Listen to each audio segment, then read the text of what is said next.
Today I'm going to be showing you 8 essential techniques that every beginner jewellery maker should know. But even if you already make your own jewellery, you might find some great tips and tricks to improve your skills. Hello, welcome to The Stylish Maker. My name's Carol. Today we are talking really basic techniques to get you started. We are going to be talking design, stringing, crimping, clasps, extended chains, jump rings, loops, ear wires. Whew. So that's my 8 basic techniques, and along the way we're going to be making 3 projects.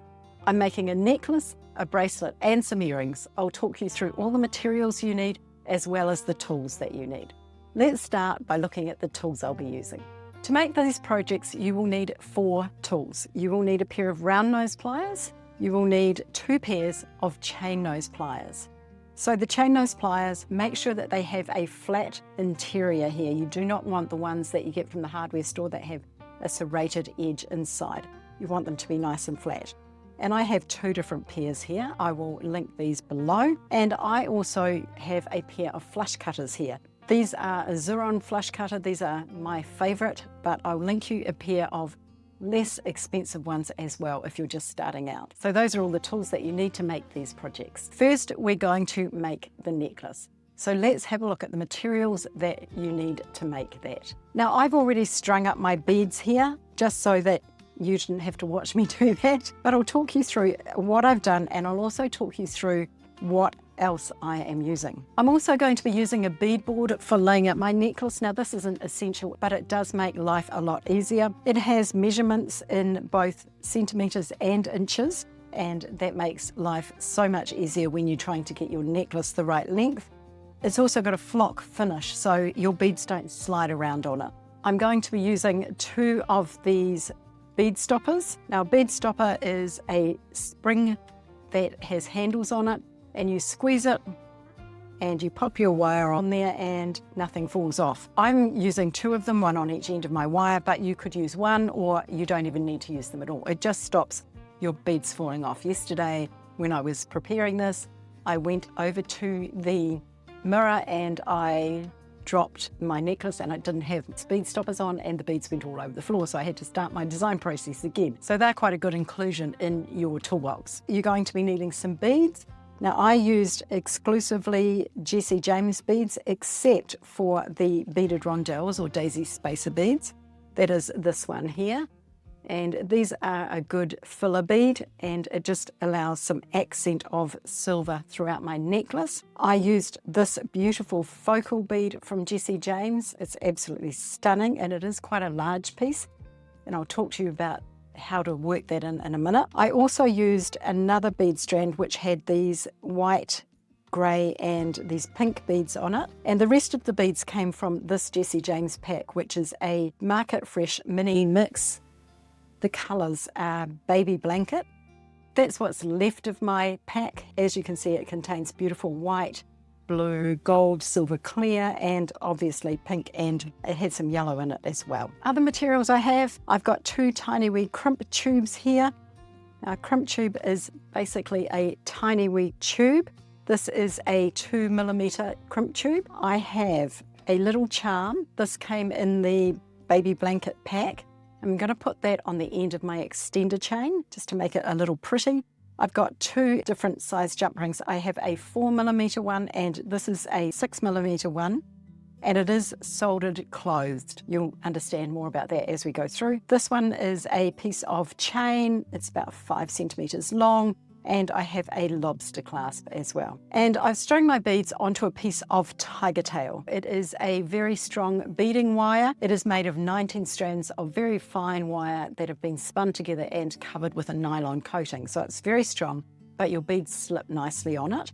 And it is a very cheap beading wire, so it's good for lots and lots of projects. And this is a 0.38mm. I will leave you links in the description box to all of what I've used here. As you can see, I've already laid out my beads because I wanted to make sure that I got a really nice design for you. So I wanted to talk to you a little bit about the design and why I put the beads where I did. So obviously I started with my focal bead. So this is the bead that attracts the attention in the necklace. Being such a stunning bead, I only wanted to use one and it just works really well as a focal. What happens when you use a really large bead like this is you need to step down to the next size bead and then to the next size bead. You can't just go from a large one to a small one. So I decided to use these pink ones, and then I used these beautiful round discs, and because they're fairly similar in their diameter to this large bead, steps down through the process to the smaller beads. I used the pink because I felt that the white next to the pink one here, it just didn't highlight the pink bead, so that is why I used these ones. Then I popped in some yellow. Now I popped in some yellow because there is yellow in this bead here, and I only put 4 yellow beads in, partly because that was all that was in the box, but also because I really wanted to make that yellow just a little hint rather than a full story. Next, I went with these beads. Now, I wanted to put these grey ones in here to add a little bit of contrast. And most of this necklace is, as you'll see, the same size beads. It's mostly these beads here. I did insert some beaded rondelles between these ones, just to give that little hint of silver. This is a 10mm bead, so it is a little bit larger.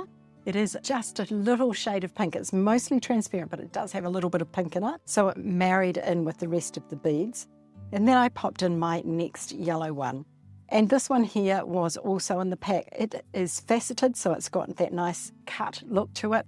And it's slightly larger than these ones again. So just adding a little bit of interest with different beads. If I had left this one out and just used these beads, this wouldn't have been such an interesting necklace. And then I did just go with these. Now you will notice that I didn't use the same pattern. I went white or cream.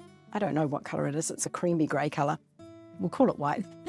White, grey, white. Then I went white. And then up here, I put another grey and a pink. And then a grey and a white and a pink. And a white and a grey. So they're never in the same order. And that adds interest as well. When I got to the back here, I stepped down into a smaller bead. So I've got this one here, this little pink one, and then I've got this hexagonal bead. And then some more of the pink and this one here, which is all clear.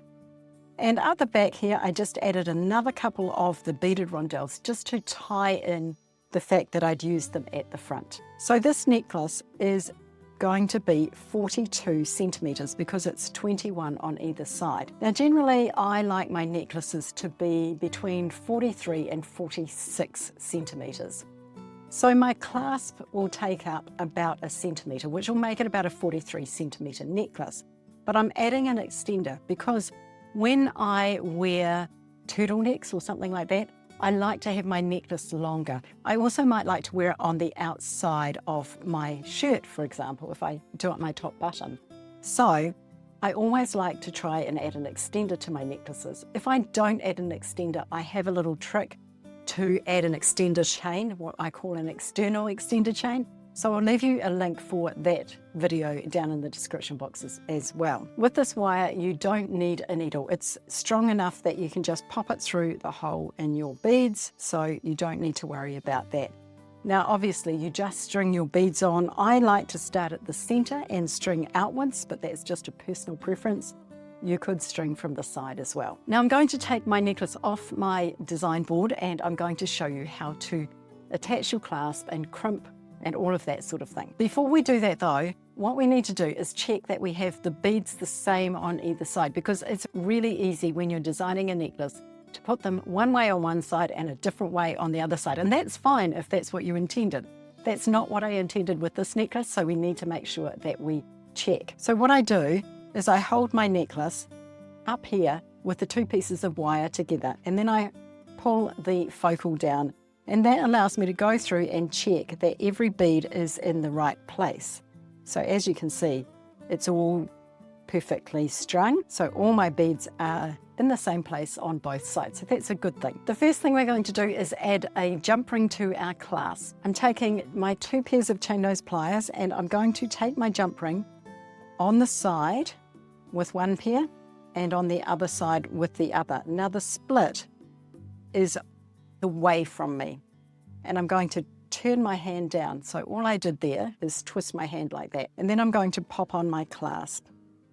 Now I always attach my clasp with a jump ring, simply because if your clasp fails, you don't have to restring your necklace to replace it. Right, now to close it, you just hold it on either side and you basically reverse that process. Okay, so I've got a gap in my jump ring. So what you do is you hold it on either side just the same way, and you lift up and down, pushing your right hand towards your left hand until you feel it touch. There's my clasp with the jump ring attached. Now I have an episode all about how to use jump rings, so I'll leave that one linked below for you as well. All of the techniques that I'm showing you here today, I have done episodes fully dedicated to those, so I'm going to leave you a lot of links for this one. I've got my clasp, and now I need to add it to the end of my wire.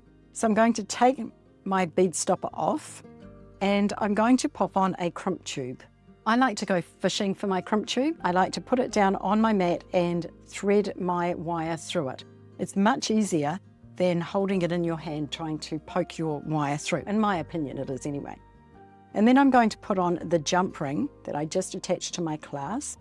So that's what I have. And now I'm going to take my end and I'm going to go back through the crimp tube. Like that. Now there are things I could do to make this better. I could use a wire guardian or some French wire and that kind of thing, but I'm showing you the easiest way to do things today just because this is meant for beginners and I think it's good to show those basic techniques. Now what I'm about to show you, I sometimes get into trouble for saying, because this is a beginner video, I'm actually going to show you the easiest way to squeeze my crimp shut. There are other ways to do it, and I will leave you a link to a video on different ways to crimp, but this is the easiest way if you're a beginner. So what I'm going to do is take my pliers and I'm going to pop the crimp tube inside the pliers like that, and I'm going to squeeze. And that's what that looks like. Now most people would go ahead and use their crimping pliers to fold this in half, but today we're not doing that. We are just going to squeeze it flat because this is the beginner way to do it. Some people will say that this won't hold, but it does. You can see I'm pulling on it, it's not moving. You don't need to add glue or anything like that, it is just nice and firm. And the reason it's nice and firm is that this side of the crimp tube and this side of the crimp tube, basically what they've done is they've held, encased that wire, and then it's flat in the middle. So they've squeezed that wire really tight, which means it won't move. So there you go. I'll get into trouble for saying that, but that's okay. Next, I'm going to thread some of the beads up over that tail. Now, when I've got my beads up here, you can see my tail disappears. That's what I have now. And if I was to put that bead over it, my tail kind of disappears in there, but it's not quite. So what I'm going to do is actually chop this little tail, making sure you chop your tail, not your long piece. I'm going to chop it off a little bit, and then I will be able to hide it inside this bead here. Because I cut my tail about halfway through that bead, it will hide inside that one. So that is how to attach a clasp, and that is how to crimp. So that's what that looks like now. Now we are going to run all our beads up to the other end, and we're going to do the other end. Now this time I'm going to be adding my extender chain. I'm going to be adding my little dangle to my extender chain. So let's go ahead and do that first. There's my extender chain, and this is just a piece of twisted cable chain. Now my little charm actually has its own jump ring. Now this is a gold piece, but I'm not worried about that because honestly, the amount of gold that you see when it's on the front, it doesn't matter. I could have replaced it with a silver jump ring if I wanted to, but I'm not going to worry about that. So I'm taking my pliers and I'm finding where the split is in the jump ring, which is right here. And I'm going to hold it on this side, twist my hand down to open it. I am going to feed on the end of the chain and I'm going to twist back to close it. And I'm just double checking from the top that it looks closed, which it does. And there's my extender chain. Now I'm going to attach it to my soldered jump ring using this 4mm jump ring. So same process, opening my jump ring.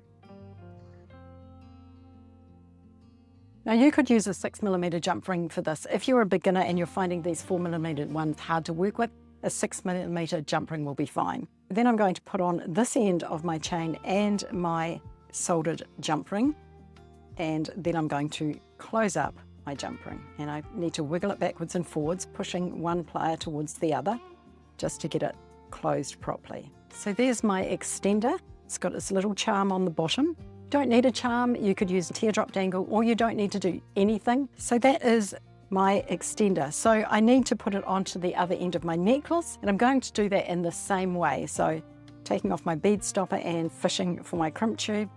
Then I am going to add my jump ring on there, my 6mm jump ring, and then I'm coming back down through the crimp tube like that. I'm just threading my tail through some of these.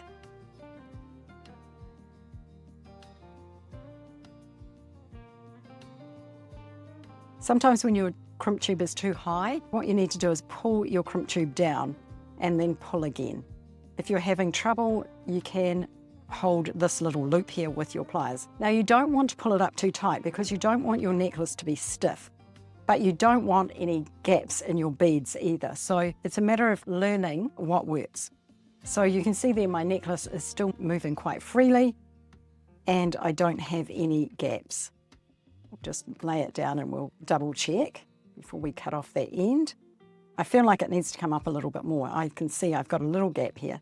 So I'm going to pull it back and just give it a little tug until I get it right. There we go. Now I'm going to take my pliers and I'm going to crimp this, just going to squeeze it flat.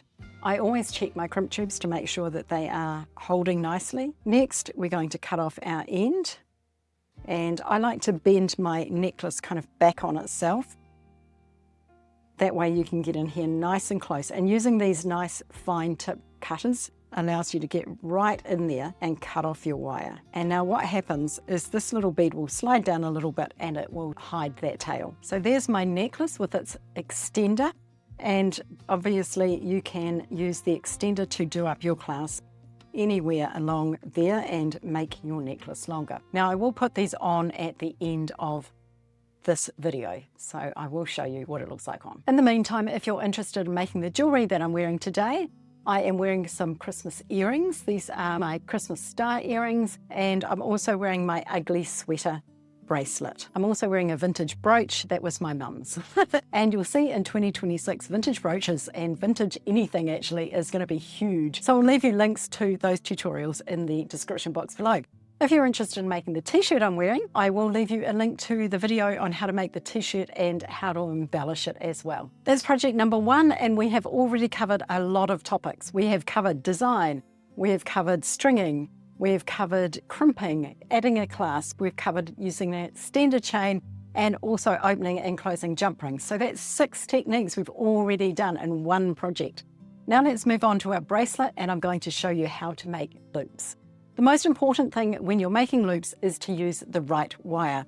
I have in front of me a roll of 20 gauge half hard wire or German style wire. Now the reason it's important to use half hard wire is because it will give you nice consistent loops every single time. And a lot of people use craft wire, and that's not what you want. You want a good half hard wire. I'll leave you a link in the description box to a video about materials, and that way you can get a really good feel for what is what. To make a loop, I need a nice flush cut, which means I need to have cut it with this side of my cutters, not this side, because this side will create a pointy end. I want a flat end. So taking my cutters, I'm just going to cut off the merest little bit. It was tiny. In fact, that was probably a little too much. And I'm going to put it in my rubbish bin before it gets on the carpet and gets in anyone's foot. I just want to take a moment to thank the members of the Style Makers Network. I really appreciate your ongoing support. If you don't know what the Style Makers Network is, it's my private membership group where I share all sorts of other content. We also have monthly challenges where I kind of push you to do something that maybe you haven't thought of before. We also have a discussion board so you can ask your questions and get your questions answered and share your work and get inspiration from other people's work as well. Depending on the tier you choose, you can also attend monthly Zoom calls with me and live streams. So I'll leave you a link in the description box below to that, or scan the QR code on the screen. Next, I'm going to take my pliers and I'm going to make a bend in my wire. Now I need to make a bend about 1 centimetre from the end. Now you can measure this if you like. I kind of know where it is because I've done this for so long. So that's what that looks like. Then I'm going to take my round nose pliers and I'm going to put them on the end of that wire. Now I've got lots and lots of tips and tricks for making the perfect loop in a video, so I'll leave that one linked below as well. And I am going to kind of tuck my thumb into that corner there, right in that space there. And when I take the wire in the jaws of my pliers, I want to feel it to make sure it's not sticking up. Because if this wire is sticking up, you will get a teardrop shaped loop, not a round one. Okay, now I'm going to press kind of down onto my thumbnail and around, twist my hand around at the same time, as far as my hand will go. Then I'm going to take my pliers out and twist my hand back and put the pliers back in, and I'm going to finish twisting to make the loop. And I want to turn it until the end here meets that bend, and mine isn't quite there yet, so I'm just going to twist it again. And note that I'm kind of holding my thumb in there to hold that bend in place. And there's my loop. Next, I am going to put on some beads. Now, I've already started my bracelet because it would have taken me ages to make this on screen. So this bracelet, it's made up of one component. Basically, it's a loop with a bead cap, and it has a bead, another bead cap and a loop. So that's what we're going to make. We're going to put on our bead cap. Now you want to make sure that it's facing the bead, so the rounded side goes on facing the loop, like that. And now we're going to put on our bead and our other bead cap facing the other way. So you always want the rounded side going away, or the dome side going away from your beads. Like that. Isn't that pretty? I love the sparkle of these faceted beads. This is an 8x6mm faceted rondelle. Now what we're going to do is make a bend on the top of our wire. Now normally I would put my thumbnail on the top of here, but I want this to be really close. So what I'm going to do is just take my wire and push it over towards me like that. And I want to make sure that my beads aren't moving around too much on there, which they're not, so that's good. Now I'm taking my cutters and I am going to cut that wire about 1 centimetre again from that bend, using the flush side of my cutters. So make sure whenever you're using your cutters, the part you want to keep, you're using the flush side next to. Now I'm going to take my round nose pliers and I'm going to make another loop.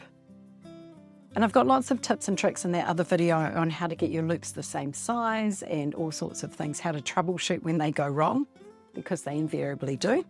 And the other thing that you need to do is take your loops in your chain nose pliers, and you can see here mine are one's facing up and down like that, and one's facing side to side like that. So you take your pliers, hold your loops and twist so that they are both going the same way like that. So there's my component. Now I'm going to go ahead and make some more of those. All right, I've got 13 of those components and I think that will be enough, but I'm going to put them together and then I'm going to test. So to put them together, we need to open our loop. You will see that on one side of the loop, we have the side that opens.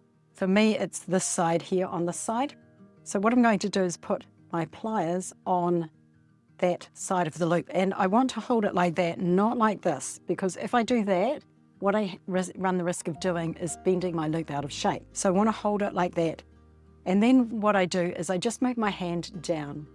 I'm going to show you that from the top as well. I'm just moving my hand like that. And then I'm going to feed on another loop and I'm going to close it up. And I close it up by doing the reverse of what I just did. Just make sure that your bead cap is out of the way. They want to be little bossy things and get in the loops. So just bringing it down. Now, if it's not closed, what you do is the same thing you do with it as with a jump ring. You lift up again, push down and across, kind of up and over, until you can feel it. You can actually feel them kind of grate together. So there we go, that's that one. And now I'm going to add the next one simply by doing exactly the same thing. So lifting up, putting my loop on and then holding it on the side, making sure my bead cap's out of the way and going back down. So my bracelet is about 1 centimetre short, and so I think that's going to be enough by the time I add my clasp to make this work, because I don't want my bracelet to be super tight either, and I could actually close those if I wanted to. So if I added another component, it would be too long, and I don't like my bracelets to sit down here. I like them to actually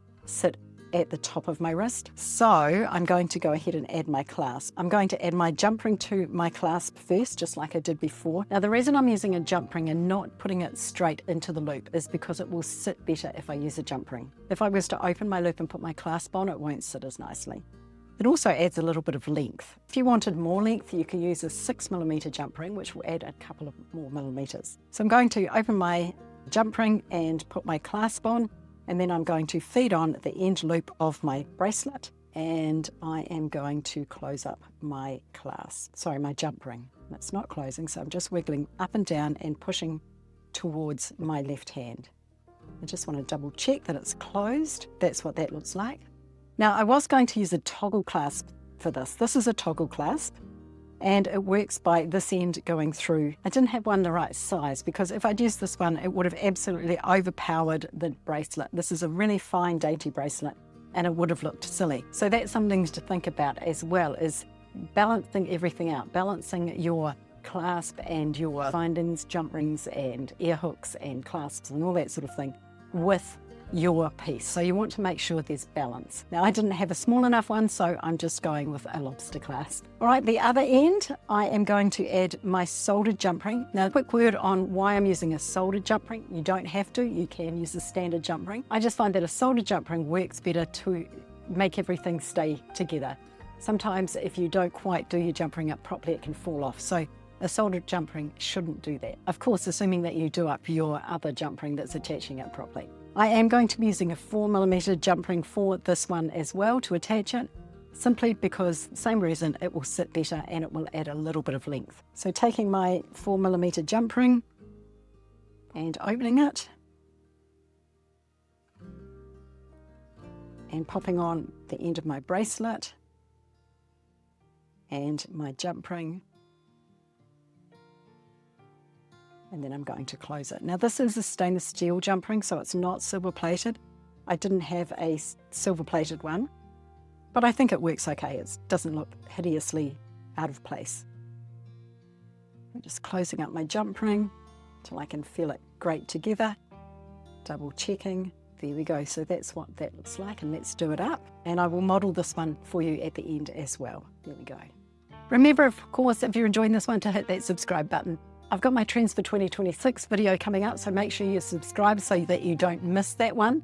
And also, if you are subscribed and you aren't seeing my videos pop up, then it might be helpful for you to subscribe to my newsletter. That way I'll email you every time I release a new one. Okay, so that's our bracelet done. Now let's move on to our earrings. By the way, that was technique number 9. The last project we're going to make is a pair of earrings, and I've gone back to that baby blanket Jessie James box. I've already made the first earring. So here it is. It's so sweet. This one came in the box, as did this one. This is just a little flower, isn't it gorgeous? And this one is a faceted teardrop, and I used a gold ear wire for this one. Now you can make earrings in less than 5 minutes actually, and I did a whole series way back about earrings that you could make in 5 minutes or less. So I'll leave you that playlist linked below as well. You can be busy watching my videos. You won't be able to do anything else. The first thing I'm going to do to make my earrings is take a piece of wire. This is a 20 gauge half hard gold wire, and I'm going to make a flush cut on the end. I'm putting that little tail in the bin. And now I am going to make a bend about 1 centimetre from the end, like that. You already know where I'm going with this. I'm going to take my round nose pliers and make my loop. So I'm tucking my thumb into the corner there. Make sure it's not sticking up. And then I'm going to twist my hand around, take my pliers out and twist again. So there is my loop. Now I'm going to put on a bead, just like that. And I'm going to make a bend in the wire at the top, trim my wire to about 1 centimetre, and then make my loop. Now I could have used an eye pin for this instead of making a loop on each end, but personally I never use eye pins because they're just a piece of wire with a loop on, and why would I use them when I can already make my own? And of course I want to make sure that my loops are both going in the same direction. So there's my component. Now one thing with the earrings, you'll note that this bead is different on one end than the other, so I want to make sure that the wider end is on the bottom of the earring. So I'm going to take my earring and I'm going to open this loop here that I just made, the bottom one, and I'm going to put on my little charm, my little flower, and I'm going to close up my loop. So there we go.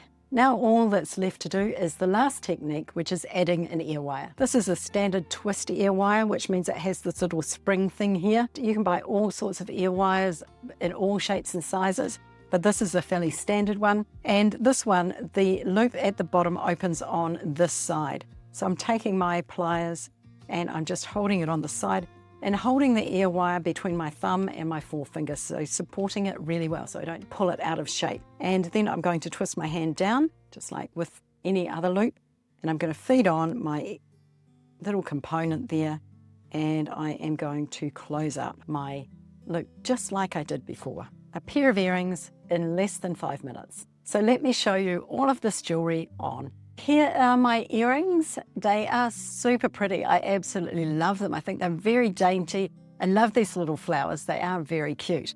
I also have on my necklace. It's the perfect length, and as I said, I can make it longer if I want to using that extender. So the bracelet worked out to be exactly the right size for me. It is, you know, when I put my hand down, it's not going to fall off. It's not sitting too far down. I don't think I could have removed one of these. I think it would have been too tight had I removed one. I ended up using 13 of these components, and my wrist measures 16.5 centimeters, just for reference. Now with my earrings, there are several other things I could have done with them. So let's talk about the options for those as well. In this little pack, we also had some white flowers. So I could have used a white flower instead of a pink one, and that would have looked just as good. I could also have used these little tassels, and that might have looked quite cool as well. Also in this pack, there were some little teardrops, and the hole goes through the top of this teardrop, so I could have wire wrapped that, but that's another technique which I didn't want to messy up the waters or cloud the waters with showing you something else. There were also these little blue teardrops which you could have put on there as well. You would have needed a head pin for that. So the Jessie James bead packs come with lots of options, and if you're trying to build up your stash, they also have a monthly bead subscription box, which is a really great way to get a cohesive lot of beads, and sometimes you don't even need to design them, they just come out perfectly. I'll leave you a link to a video I did where I used the October one, which was the Halloween themed one.